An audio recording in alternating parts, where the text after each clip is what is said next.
Hey everyone, it's Mike. I had a few minutes here at the shop and I just wanted to go ahead and take some time to discuss the bathroom debate. I apologize for the heater noise, but it's much more important for me to stay warm than it is for me to care about the audio quality. So let's go ahead and dive into this, try to make this as short a video as possible, hopefully no more than about 5 minutes.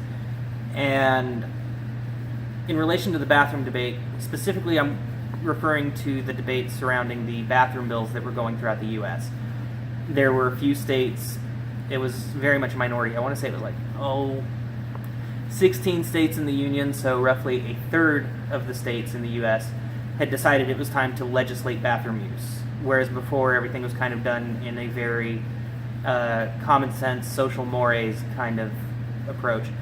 And the first way that people used to define the legislation was by the biological sex you were assigned at birth, your genitalia. The second method was based off of whatever sex was listed on some form of federally issued ID, whether it be a concealed carry license, driver's license, passport, whatever it said on there was what they were going to go with, since when the cops have to investigate you supposedly being a creeper, that's what you're going to have to present anyway. And so the cop could say, in the case of a male to female trans in the female bathroom, cop comes in, I need to see your ID, see, look, I'm a female, get over it. So there were protections actually embedded in that are kind of nice once you go through all the red tape. There's red tape to jump through. That leads us to the third method, and that was to go off of whatever you felt you were at the moment, and people just had to suck it up and live with it, which, as you can understand, that one probably went over like a lead balloon. California was the one who had taken the latter. States like Texas had taken the biological sex on the birth certificate. Actually, Texas had two versions. One was the birth certificate, and then the other was based off of state ID. In the case of Texas, where this whole project is actually taking place, in the state of Texas, neither bill actually made it to vote.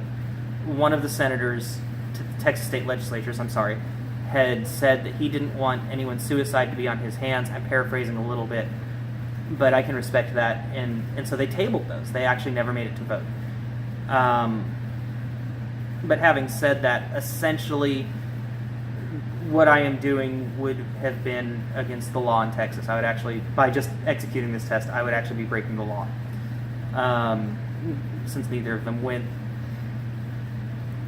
California actually came up with a compromise that seems pretty common sense, and that was to have gender-neutral bathrooms. The trans community hated this. Not the Tumblr trans, the actual people who are trying to transition. And the counter-argument actually makes a lot of sense here, especially when you consider the amount of money and time that goes into actually transitioning. The compromise was gender-neutral bathrooms. And the argument was, no, I am female, everything I'm doing says female, I'm dressing and acting like a female. The whole point is I'm supposed to be able to use the female bathroom, or vice versa, male to female. And that was the whole point. No, they're actually supposedly transitioning, they're wanting to live that life, and they want to be respected as such. And given the investment that it takes to transition, I can understand that. So, giving them some credit there. My personal stance is just that people have to be passable for whatever bathroom they're going to use. Kind of said that before, and that's actually what this is testing. This whole project with me cross-dressing and having to go to use the other bathroom is simply to see if just passing for the other sex is enough to keep from turning heads, is enough to actually keep this from ever being a problem.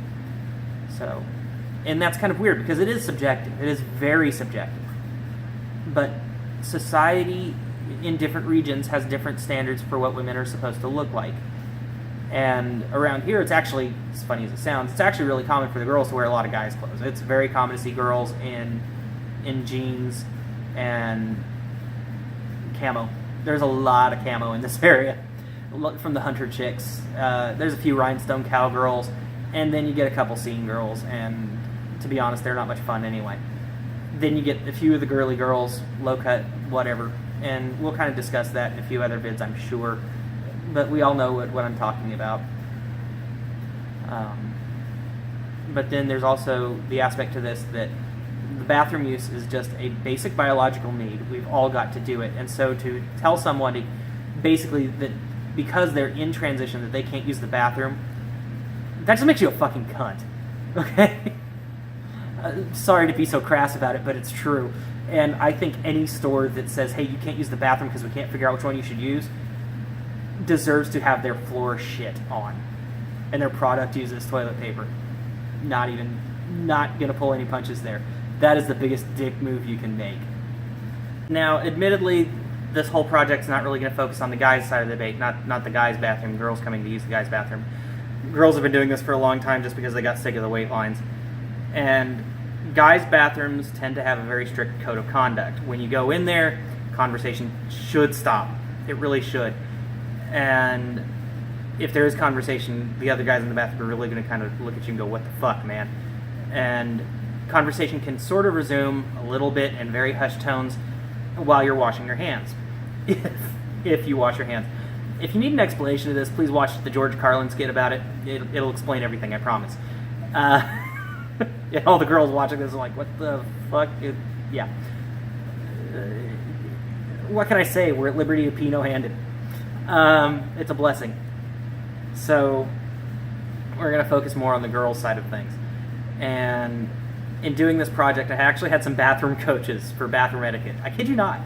And it's really interesting some of the rules that they're bringing to my attention throughout this. And one of the oddest ones for me is the acceptance of cameras. And every guy who's been on a dating website has seen the damned bathroom selfies. And in that sense, I can actually understand why a lot of parents of daughters are actually concerned about pedophiles. Because you don't see cameras in a guy's bathroom. You just don't. If a guy whips out a phone, it's staring straight at the ground anyway. And even then, you're not. You might pull it out in the stall where you can't really take a picture of anything anyway because there's walls around you. And most guys don't really want to use the stalls in the guys' bathrooms anyway. We wait till we're at the hotel room or we're at home or whatever where it's actually clean. There's a reason the urinals exist. And probably more information than most girls wanted to know, but any guy is going to go, yep, that's right, yep. But girls' bathrooms, cameras are normal. And when I had expressed my disbelief in this, my coaches all said the same thing. They're like, well, this is the only place we can find a mirror big enough to be able to take selfies with us and all our friends. And the entire time, mentally, I'm going, the fuck? You're opening up cameras in the bathroom where people are in various states of undress? And they're like, yeah. Because you're not aiming at that, the stalls are in the way. So it's the room you're in. You're in the fucking bathroom. And I'm sorry if this video is really crass. But that's really kind of the mindset that I have in this. Is on the girls' side of things, it's ridiculous. And I can understand some of this debate because these girls are just that weird about it. Conversations are normal. They'll talk about everything in there. So guys, you teenagers, if you haven't figured it out, anytime a girl goes with her friends to the bathroom, they're talking about you. That's what they're doing. They're going to talk about guys or this or that, and they just don't want you to hear. That's what that whole run to the bathroom is about. And girls' bathrooms do tend to be a lot nicer than guys because they practically live in there. They're touching up their makeup in there and everything else. So, in closing, that's kind of the debate. That's kind of where things sit. And it is interesting. And I think in a lot of ways, doing this and learning about the bathroom rules so that I can better study this bathroom debate, I can honestly say that a lot of this is somewhat self-inflicted on the part of the women and the fact that we allow this and consider it normal. And I think a lot of this also stems from the fact that guys don't get it. We don't do it. And so trying to help these girls not become victims, it's harder for us because it's something that wouldn't cross our mind. It's common sense to a guy not to expose yourself in that sense. So, I'll see you guys in the next episode. Have a good one.